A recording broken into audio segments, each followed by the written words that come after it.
Aristotle, who lived from 384 to 322 BC, is one of the greatest philosophers, and his moral and political philosophy remains especially influential. But he also believed that for some people, being enslaved was just and even beneficial for them. How could Aristotle defend a despicable, abhorrent practice like slavery? How could someone with such philosophical insight get one of the most basic moral issues completely wrong? Aristotle's defense of slavery illustrates how even the most brilliant people can fail to critically examine their own beliefs and society's customs. In ancient Athens, slaves were not citizens, and they considerably outnumbered male citizens. Greeks sometimes enslaved other Greeks in wars, but most slaves in Athens were foreigners. Slavery was hereditary, and freeing one's slaves was rare. This extensive slave underclass gave the citizen elite time for leisure and contemplation, which was important for political participation in the Athenian democracy.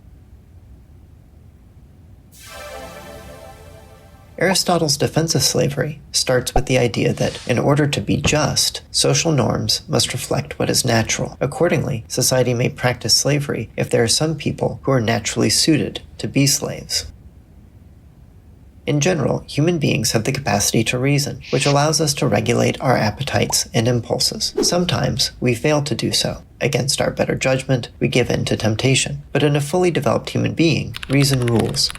But what if there were some human beings whose reason couldn't rule in this way? Aristotle says that such people could understand the reason of others, but would lack entirely their own capacity for rational deliberation. Such a person would be a natural slave, Aristotle claims, meaning that they would inherently lack the capacity to rationally direct their own lives. Such people would need to be directed by those who can rationally deliberate. Since this authority should be distributed to those most able to exercise it correctly, Aristotle argues that owning such people would be just. And since someone without the capacity for rational forethought would choose badly if left to their own devices, slavery is even beneficial for them, Aristotle argues.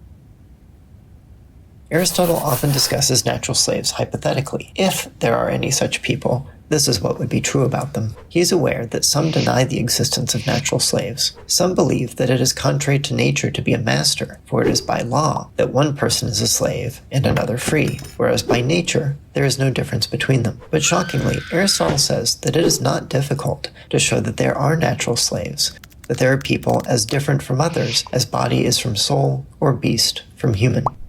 It is not difficult, he claims, because the psychological deficiencies of natural slaves are physically observable. Nature tends to make the bodies of slaves and free people different too, the former strong enough to be used for necessities, the latter useless for that sort of work. Aristotle even believes that we can often tell who is a natural slave right from the beginning of life. From the hour of their birth, some are marked out for subjection, others for rule. What guarantees that whoever is actually enslaved happens to be a natural slave? Most Greek slaves were enslaved by conquest, and Aristotle admits that it is possible for wars to be started unjustly. The same is true for those born into slavery, since Aristotle states that natural slaves can sometimes give birth to naturally free persons, and vice versa. Nevertheless, Aristotle seems to think these cases are atypical. Moreover, Aristotle argues that non-Greeks were natural slaves, and so it would be easy to determine who was a natural slave by empirical observation. We can now see how Aristotle's argument comes together. Premise 1. Slavery is just and beneficial for the slave and for the owner if the enslaved naturally lacks the capacity to deliberate. Premise 2. There are some human beings who naturally lack the capacity to deliberate. Conclusion 1. Therefore, there are some human beings whose enslavement would be just and beneficial. Premise 3. Those who are enslaved typically lack the capacity to deliberate. Conclusion 2. Therefore, the typical slave is enslaved justly. Every one of Aristotle's premises is questionable. The first premise is clearly mistaken. Humans who lack the capacity to deliberate would benefit from competent guardians to look out for their welfare, not a lifetime of forced labor. Aristotle exhibits astonishing blindness to the abusive and degrading nature of slavery. The second premise, that there are human beings who lack the capacity to deliberate, might be true in some cases, perhaps those with severe brain damage or advanced dementia, but they are certainly not who Aristotle had in mind. The third premise is similarly mistaken. Aristotle systematically misidentifies who lacks the capacity for deliberation. It was probably true that enslaved people, forbidden real education, and condemned to forced labor, did not have the intellectual abilities of the free Greek citizen. But Aristotle fails to see that this is not the inherent nature of enslaved people, but the result of slavery itself.